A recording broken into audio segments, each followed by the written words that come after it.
இந்த மற்றும் பலர் மாதிரி அள்ளி விடுற அவசர அறிக்கைன்னு இல்லைன்னு சொல்றோம்.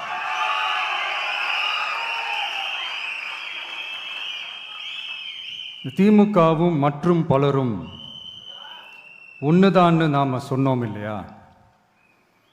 அது ஏன்னு உங்க எல்லாருக்கும் புரியுற மாதிரி ஒரே ஒரு காரணம் சொல்றேன். ரெண்டு பேரும் விட்ட தேர்தல் அறிக்கையை எடுத்து பாருங்க.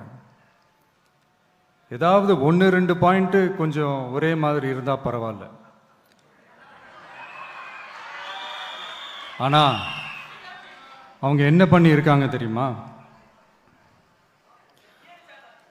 ஒருத்தர் 10,000 கொடுத்தா இன்னொருத்தர் 8,000க்கு கூப்பன் கொடுக்கிறாரு. ஒருத்தர் ஃப்ரிட்ஜ் கொடுத்தா இன்னொருத்தர் ஃப்ரிட்ஜ் வாங்க டோக்கன் கொடுக்கிறாரு.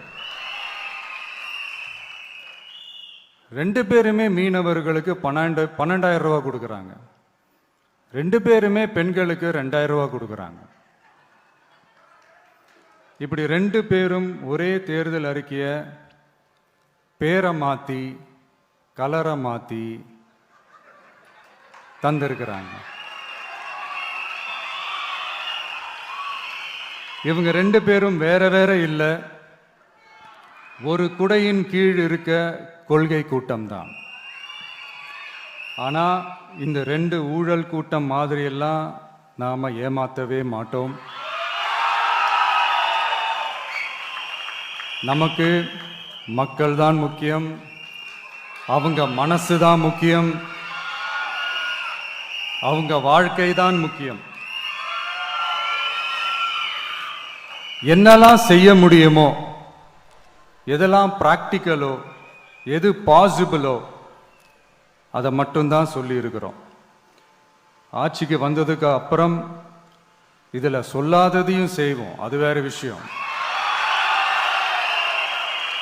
ஆனா இப்போ செய்யறத செய்ய முடிஞ்சதை மட்டும்தான் இப்போ இதுல சொல்லி இருக்கிறோம். அப்படி நாம உண்மையா மனசார யோசிச்சு சொல்லி இருக்கிற நம்ம தேர்தல் அறிக்கையில இருக்கிற ரொம்ப முக்கியமான 10 அம்சங்களை உங்களோட ஷேர் பண்ணிக்கிறேன்.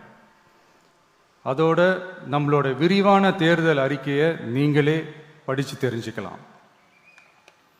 1, ஒவ்வொரு பெண்ணும் அதிகாரம் மிக்கவர் என்பதை பறைசாற்றும் வெற்றி மகளிர் திட்டங்கள். அதுல